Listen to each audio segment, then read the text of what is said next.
Aloha guys, Scuba Chris here. I was recently asked by my friend Kill Song up in the East Coast if I could look at a rod for him, because I have a history of going out in the field, working with new prototype rods, and actually helped in design and the manufacture of a recent new rod. So he was kind enough to send me this from the new company called JS Rods USA. It's one of the two Korean companies that manufacture high-end fishing rods. So he sent this to me and he asked me to give my honest opinion. Now this is an early prototype meant for the US market, and you can surf cast with it, you can jig, you can throw plugs, and it has good stats on it. So what I got here is called the Montauk Moderate.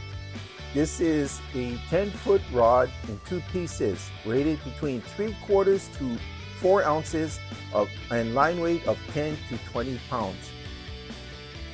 Now it might be changed. It's called the Montauk Moderate, but it might be changed to the Montauk Special. Now during testing, even though the rod is rated up to 30 pounds, they were able to use 40 to 50 pounds, not only because of the rod inserts, but because of the flexibility of the stock handle itself. So when I start inspecting a rod, I kind of look at it literally from the bottom up. So it's literally at the bottom. It has a rubber boot here. It's not rounded. It's kind of like, I don't know what you would call this shape, but it's kind of ovated and it's flatter at the bottom. So this would help you when you need to walk to surf, especially like, you know, up in the Northeast when they're wading into the water for stripers. They walk in backwards, right?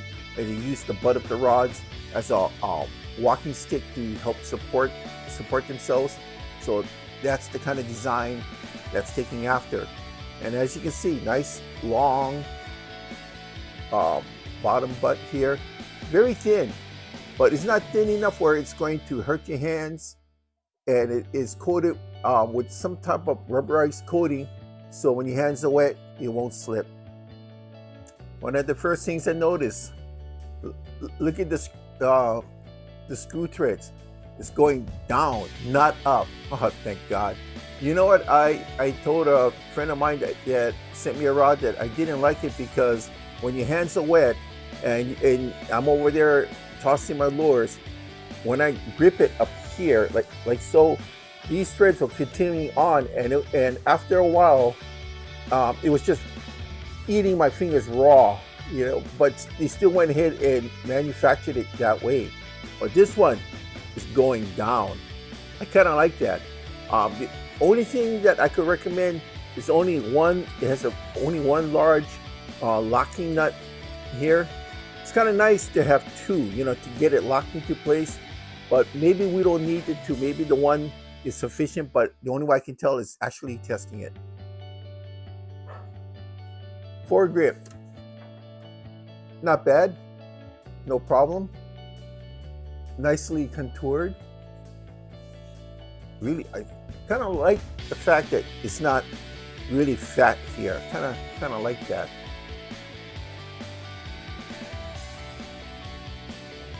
This has a 7+1 guide count. Very beefy guides. I'm not too sure what guides these are. I was told that the original prototypes had the Fuji Elkanite guides, so I'm not sure if they continued with that or not. So like I said before, this is a 50-50, and it has right here about a 2.5-inch area for the friction fit, which is okay. You don't want it much longer because it might have a tendency to lock up. And this part here is obviously it has to be reinforced because you don't want it to split and crack. So good. So this is the reel I had in mind all along for this. This is the Legalis 6000. Now I have the 5000 for normal spin casting, but I was told by quite a few people, good friends as well as Domexis, that this here, the 6000 is a beast. It actually should have been rated for an 8000. This thing is huge. And you know how big my hands are, right? Look at that. This is big reel. And this will be the first time I'm gonna be trying to match this up.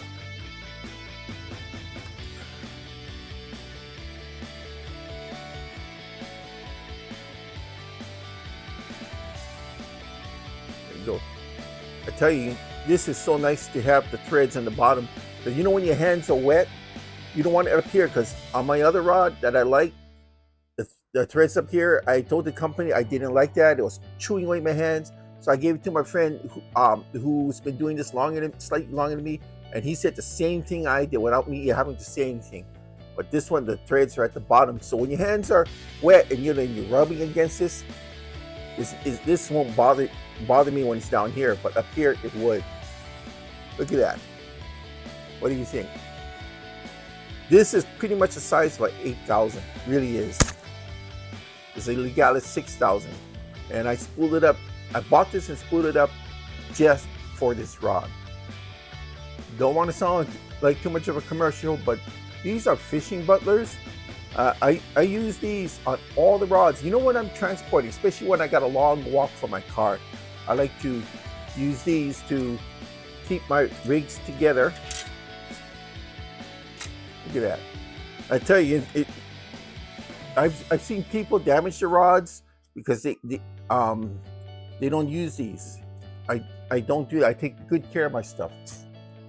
Look at that. I mean, that's a good investment to keep any rod shape safe. Doesn't have to be a prototype. It can just be any type of rod. But look at that. Fantastic, huh? So this is what it's going to look like when I'm transporting it. Everything is all compact. I think I made a really good choice in the reel. You can use any reel you want. This is like I said, 6,000, but it really should be an 8,000. I guess you can get away with a 5,000, but by looking at this rig, I would say no. I would recommend minimum 6, max out at 8. That's what I would recommend. So thanks a lot. I'll let you guys know how this works out. I'd like to say a special thanks and mahalo to you. You know who you are. Kill Song. I really like the fact that you kept me in mind, and I'll do my best trying to figure this rod out. Thank you.